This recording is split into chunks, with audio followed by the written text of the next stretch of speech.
You both stay together. Are your financial outlooks very similar? And what do you learn from each other? From a very basic level, we have similar philosophies is to try and save as much and keep the expenses to a minimum. We don't really share finances. Although we live together, we keep them separate. When you're thinking of long term, you've done your first big investment. Are you looking at 401ks? How do you start thinking of retirement? For me, I have 401ks, I have stock that my company provided. Those are long-term retirement, and I don't get to choose how they invest. We have an investment company looking after those. When I think about long-term, that's more of a safety net. It's not something I rely on or look at regularly. For me, I like doing my own investment. Right now, I'm a big proponent of the stock, at least investing for yourself, learning about the market. Number one, saving, just having capital on hand. And two is investing it correctly. 2020, 2021 is a great bull market. If you talk about long term, for me, it's a mix of the stock market, investment in great companies. And what I'm looking forward to next, apart from my home, is investment properties. They could be rentals or they could be just empty land in places that I think would grow. For me, retirement is more on my end than relying on a 401k. I like taking an active role in that, or at least thinking about the future. You've done a lot of research and you've done a lot of reading, which is fabulous because you've thought of all the different avenues that people are learning from land versus properties versus 401k or even the market itself. So you've covered all the bases which fits your profile and it's very personal tolerance and what they want to do. It may not be his investing plan, but what about you? Yeah, it's pretty much the same approach. Is I do have a 401k and then stocks with the company as well. I do max out my 401k and then our company matches to a certain percentage. So I have that. And then stocks. The past couple of months, I've been thinking about investing a lot more just because of how the market has been doing. And that's something that I want to learn more of this year and do more of personally. Maybe start off small and see what the returns look like and how comfortable I am with that. But that's something I definitely want to dabble in more this year, just because it's crazy to see the amount of returns that people have gotten the past 2 years, just actively investing in the stock market. So that's something I want to do as like a long-term plan and keep building that. So you've also given it thought and planning to do a lot of the learning. Anything you still want to share from a financial perspective or just your journey figuring out your path to where you are now as you look to the future? I've been here since 2008. I graduated around 2013, worked for a few years. Then I did my master's, but I truly believe my real financial journey started 2018 once I started working here in Austin. And since then, I've become more active. Earlier, I was more passive. I truly believe savings, number one. Even if you don't invest, you need to save. I think that's a huge safety net. Having cash on hand or savings on hand is pretty important just because you never know when an opportunity comes. It could be in any format. So I think that's been my way of thinking about future investments. But for everyone, it's very different. It's very personal what risk they choose. But for me, I'm in my early 30s. I'm less risk averse. I'm okay with a little risk. That might change maybe 10 years down the line. It's a personal journey. As I learn more, it changes over time. That's really good advice. By no means are we giving financial advice here. I just want to be clear to whoever's listening. Not financial planners, not advisors. We are just talking about money just to feel comfortable with having that conversation with family, with friends, because how else are you going to learn? We don't necessarily learn at school. Sometimes some of us have conversations at home growing up with our parents, but not always. It is just a place to go and learn and find someone to have that conversation. Could be a professional, could be your friend, could be your brother, could be your sister. Who do you have that? It's really about getting comfortable. That's why I'm saying, let's talk about money for no other reason than we don't talk about it. It becomes a taboo subject very often. One thing I missed is negotiations. If I had someone, a cousin or someone coming here, I'd probably have a talk about negotiations because when I got my first job, they asked me what my salary expectations were. I was dumbfolded. I hadn't done any market research. I didn't know what to say. I know I lowballed myself at that point, but negotiations are important. That's one thing I did learn. Pretty late, I would look at what the market's paying. I think negotiations important. When you get that call from HR, I think you need to be ready on what you're trying to ask for. Thank you so much for saying that. I am just blown away by your honesty about talking about it because negotiation is very hard to do. Even when you prepare for it and do your market research and advocating for yourself. For me, that is the hardest part. I think of is finding your voice, no matter whether you're having a career conversation or even asking for negotiation. And when I've had those, they have been quite uncomfortable conversations at work. Right. And how do you approach it? How do you prepare for it? So I think it's a thought because that is stuff you leave on the table. Yeah, it adds up over the years. Like compound interest, right? Compound interest works in so many ways. It's how much you save and how much you invest. It is how much your salary growth is. It's all of those things. And when they talk about wage gap, we all might be paid equal to men. It's hard to tell, but just surveys show that 82 cents to a dollar versus male wage gap. And I was just watching someone talk about it today and how much that compounds. And so no differently, negotiation is part of that equation. Even for yourself, if you're negotiating or not, you can potentially leave that. And to your point, you want to be paid to what the market is getting paid. Yeah, I think it's important, especially if you plan to stay at a company for a longer period of time. What you get paid your first year is important, unless you change roles. It's a standard, 3%, 5%. I don't know what different companies do it. But yeah, if you plan to stay for a while, I think your first year really have to negotiate. I actually have a story about that ties in both of the things that you guys mentioned. To your point, what you had mentioned, Shirisha, about people not talking about money in general, and then also about lowballing someone, is I had a colleague on my team who got laid off and he'd been working there for 20 years. So he joined in as a new grad. So he didn't really have a say and his salary just grew. And he was interviewing at this company and HR asked him, what's like a base salary that you're looking for? And he had no clue. So he said, can I actually get back to you in a couple of days? And since he'd been in the industry for 20 years and you don't really have that conversation with anyone at work, right, on your team, that's not really a conversation that you have. So he went and talked to people that were doing the same thing that he was. He's a hardware design engineer. And he went and talked around and he realized that he was being lowballed where he was working for 20 years. And then he found a base salary that he was comfortable with. And his friend said, you should give them a ballpark figure. Give them a figure that you think is an insane amount, where you think they're going to laugh at you, but then come back to you with a figure that's much lower. It's like, okay, cool. I've never done this before. So he went and gave HR a ridiculous figure. And they came back and they said, okay, they didn't negotiate. He got this ridiculous figure. And it kind of ties in is that people need to talk about these things just so everyone gets a share of the pie and don't lowball yourself. Yeah. That's a great ending. I'm so happy that he got and what he deserved. And it must have been shocking for him, first of all, when he realized he was being called. He called me and he was shocked. And he said, I pulled this ridiculous move off and it worked. Exactly. And that is fantastic because it's a learning process for so many people. So I have a friend and she worked at a company and she realized she was probably not being compensated. She moved companies, some really high percentage, she got a raise, which she was really happy with. But I don't think everyone negotiates when they get a high raise necessarily, which brings it to the other point. So what can happen in this case, she got a great pay.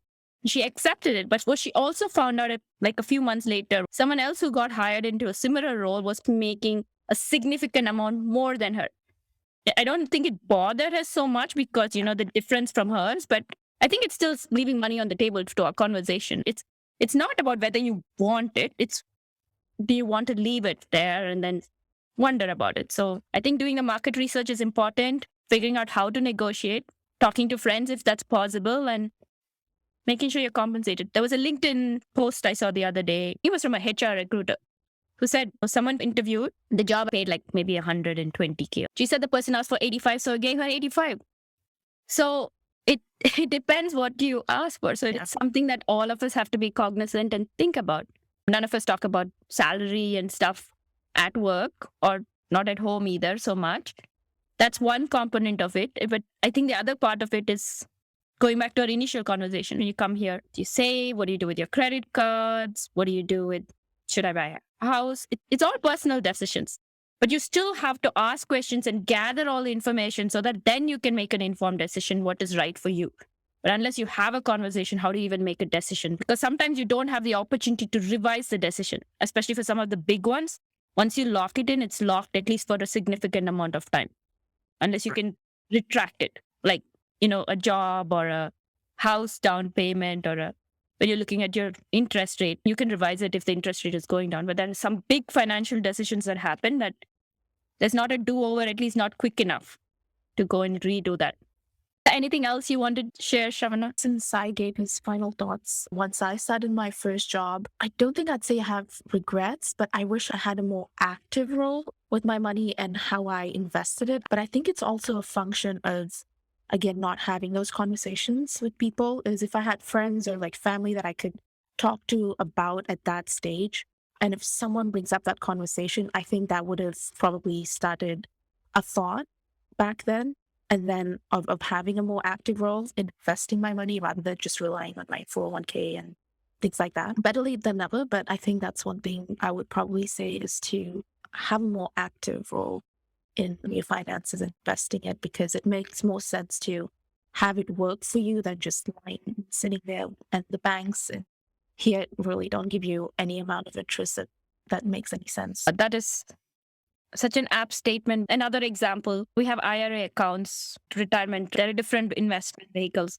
So a friend who came here in her mid-20s, I think she said she only found out in her mid-30s about it. There was 10 years that she could have been doing something just because there was no way to learn. Because we don't talk about it. Are you having financial conversations with anybody, both of you, or with each other or with friends? We do with close friends, people we grew up with from Fiji. We're pretty open. And since we grew up as kids, we're much more open than we'd be with somebody we've met recently. But we talk about salaries, investments, goals in some cases, where we want to be. We're pretty open. And you're not talking about someone who learned about the IRA at 30. I was no different. I found out from a friend of ours too about the IRA when she was opening hers. She told us about it. So yeah, we do have these conversations. And there's another one. I think it's called a HSA. I didn't even know that existed. That's when she opened one. And they're more, I think we've started having them more the last 2 years, I want to say, Exactly. since 2020. But yeah, I constantly learn like IRA, HSA. There must be other accounts that I don't know about. And that's really good. And what triggered it to be in 2020? The bull market, everyone's talking about stocks. Everyone's trading from home. And whatever the reason is, people are more vested in the stock market. Mhm. And once you have that opening conversation about, have you seen this company? That's probably where it starts, but you get more open about through group chats and things like, at least for us, that's how it started. I don't know for other folks. The stock market of 2020, where everyone working from home had the chance to sit in front of a laptop and do things on the side, invest on the side. We've already been talking about investing with our friends and things like that, but I think that kind of snowballed it even further, where we were talking about very specifics. Did you buy this company?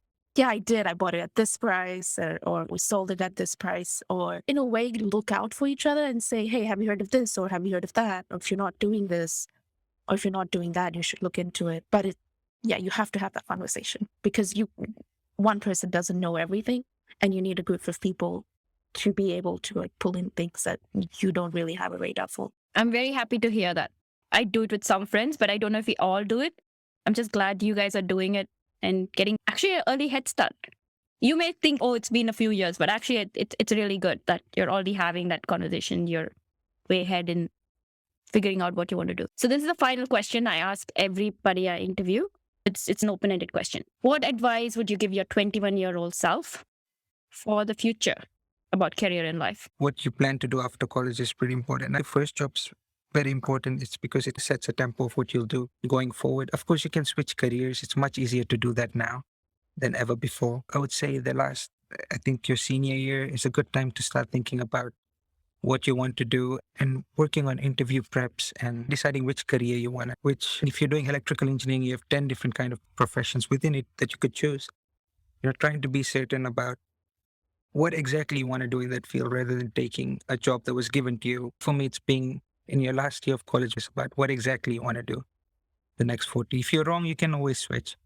But I think it's a good time to start getting serious. Maybe from a career perspective is going back to college does matter how well you do in college. At least I think at like a grad school level, is people do pay attention to your resume and your GPA.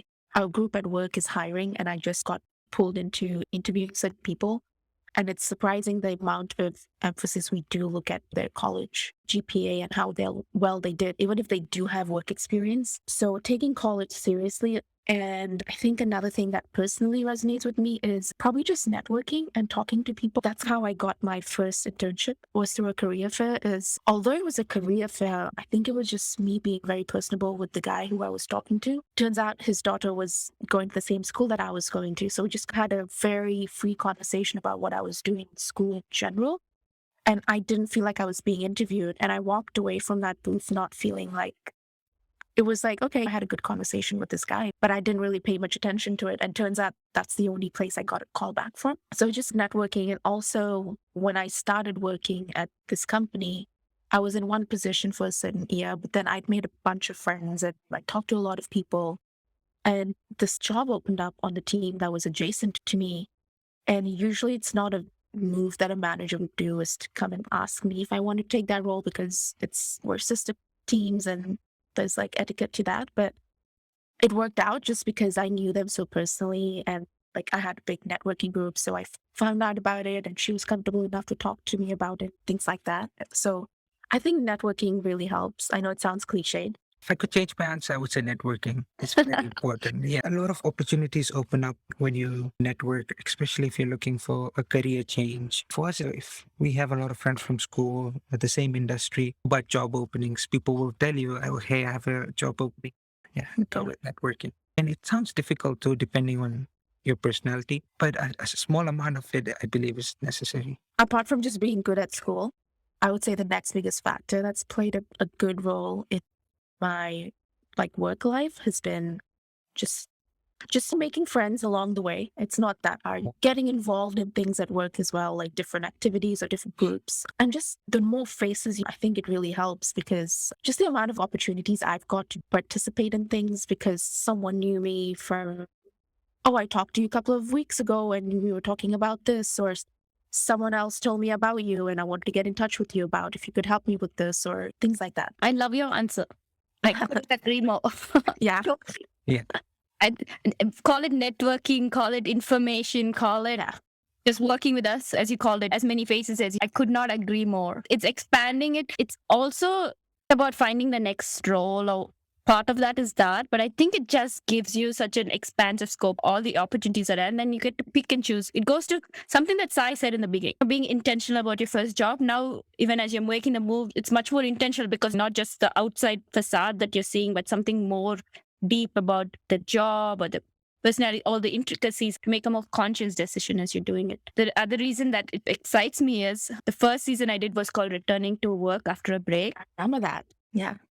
And when I did the season recap, that was the first thing I said. Everything you have to remember is to network and network. So it's not to think about it as networking. I think I said it right. It's about information gathering or just talking to people. Okay. Just about having a conversation. Just saying hi to someone and introducing yourself is good enough. I like calling it being involved. Just it doesn't have to be about when you go to events, just getting involved in an event. It doesn't matter. You see something going on, just go say hi.